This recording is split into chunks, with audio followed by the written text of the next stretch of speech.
एक ज़माना था जब हमारे घर वाले शादी कर देते थे और हमें पता नहीं पड़ती थी। आज मॉडर्न युग है। आज हम शादी कर लेते हैं, हमारे बच्चे शादी कर लेते हैं और हमारे घर वालों को पता नहीं पड़ता। इस कहानी में भी कुछ ऐसा ही होता है। प्राची आयुष्मान से शादी कर लेती है। शादी तो कर लेती है पर बहुत दिनों तक उसकी उनकी शादी टिकती नहीं है और इस शादी का अंत बुरा होता है। इनाम एक साजिश रची जाती है और साजिश इतनी भयानक होती है कि जिस किसी ने साजिश को सुना पढ़ा सभी हैरान थे, परेशान थे। क्या साजिश थी बताते हैं वीडियो में आगे। तब तक वीडियो में लास्ट तक बने रहिए। आदाब, नमस्कार, सत श्री अकाल। आप देख रहे हैं देश राय हम सफर। साथियों, आज जो घटना हम बताने जा रहे हैं वह घटना राजस्थान के कोटा की है। प्राची अपने घर से कॉलेज के लिए जाती है। कॉलेज आते समय जाते समय एक लड़का उसे बहुत ज़्यादा घूरता है, बहुत ज़्यादा देखता है। एक दिन होता है। अगले दिन पुनः जब वो कॉलेज जा रही होती है तभी फिर रास्ते में एक लड़का मिल जाता है, उसे बहुत ज़्यादा घूरने लगता है और देखने लगता है। प्राची उन आँखों के इशारे बिल्कुल समझ जाती है कि उसकी आँखें क्या कहना चाह रही हैं। अब उसकी आँखें प्राची के मन में घूरने लगती हैं, बार-बार वे आँखें उसके मन में आने लगती हैं। बहुत ज़्यादा बेचैनी हो जाती है। इसी तरह से चलता रहता है, समय बीतता जाता है। तभी 2-3 दिन से लगातार प्राची को वो लड़का वहाँ नहीं मिलता है। अब प्राची की बेचैनियाँ और ज़्यादा बढ़ जाती हैं। प्राची जब उस लड़के की पते निकालती है तो पता पड़ता है कि वो लड़का कोई और नहीं होता बल्कि उसके ही मोहल्ले में रहने वाला आयुष्मान होता है, जिसकी उम्र 25 साल होती है। शरीर सा हुष्ट पुष्ट होता है, नौजवान होता है। जब एक लड़के को प्राची उसके घर भेजती है ये जानकारी लेने के लिए कि आखिर आयुष्मान अब मेरा पीछा क्यों नहीं करता है, तो एक बच्चा देखता है उसके घर जाके, देखता है कि आयुष्मान की 3 दिन से तबीयत खराब थी और वो बिस्तर पे पड़ के दवाई खा रहा था। ये बातें जब वो बच्चा प्राची को बताता है, प्राची बहुत ज़्यादा परेशान हो जाती है।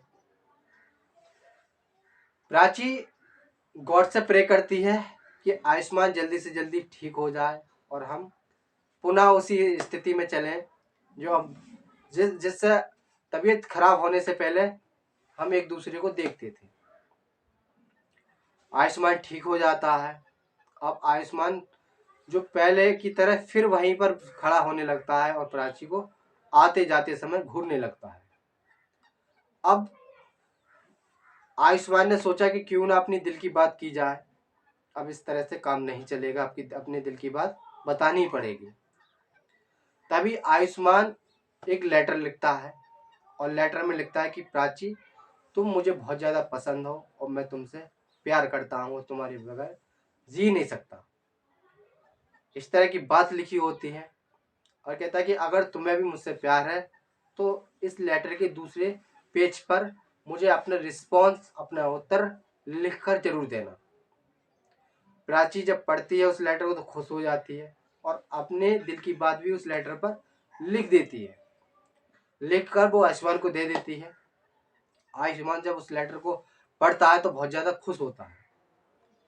प्राची लिखती है कि मैं भी तुमसे बहुत ज़्यादा प्यार करती हूँ और जब 3 दिन से तुम मुझे दिखाई नहीं दिए तब मेरा पढ़ाई में मन बिल्कुल नहीं लगा था और हर वक्त मैं तुम्हारी याद में डूबी रहती थी। हर वक्त मैं तुम्हारे बारे में ही सोचती रहती थी। आयुष्मान बहुत ज़्यादा खुश होता है। अब दोनों ने फैसला किया कि क्यों ना एक दिन एक दूसरे को नंबर दिया जाए और बातचीत का सिलसिला जो चालू किया जाए। आयुष्मान प्राची को अपना फ़ोन नंबर दे देती है। अब दोनों को बातचीत का सिलसिला चालू हो जाता है। अब जब कभी भी प्राची को टाइम मिलता था आयुष्मान से खूब सारी बातें किया करती थी। बातें करते करते अब ये लोग बहुत ज़्यादा नज़दीक आ जाते हैं। तभी आयुष्मान प्राची से कहता है कि एक दिन अपने होटल में चलेंगे और वहाँ मौज मस्ती करेंगे। छुट्टी के बाद प्राची को आयुष्मान शहर के एक बड़े होटल में ले जाता है। वहाँ मौज मस्ती करते हैं और साथ में शारीरिक संबंध भी बनाते हैं। मौज मस्ती कर कर अपने घर आ जाते हैं।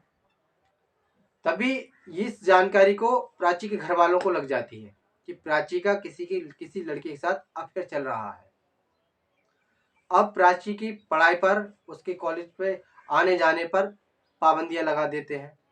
प्राची से कहते हैं कि अब मैं तुम्हें छोड़ के जाऊंगा और मैं ही तुम्हें लेकर आऊंगा, तुम अकेले कॉलेज नहीं जाओगे।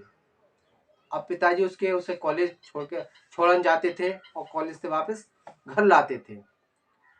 अब प्राची की बेचैनियां और ज्यादा बढ़ जाती हैं, क्योंकि आयुष्मान से उसे बात करने नहीं मिलती थी और उसके साथ घूमने नहीं मिलता था।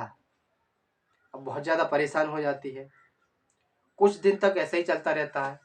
तो प्राची के माँ बाप समझते हैं कि प्राची अब सुधर गई है, शायद इस लड़के को भूल गई है। प्राची को अकेले जाने देते हैं। प्राची आयुष्मान को फ़ोन करती है। फ़ोन करने के बाद आयुष्मान कॉलेज के बाहर आ जाता है। छुट्टी के बाद दोनों फिर होटल में जाते हैं। होटल में खाना खा रहे होते हैं, तभी उसके गांव का एक लड़का उसे देख लेता है। देखने के बाद प्राची के पिताजी को वो बात बता देता है। कहता कि तुम्हारी लड़की एक लड़के के साथ में होटल में खाना खा रहे थे।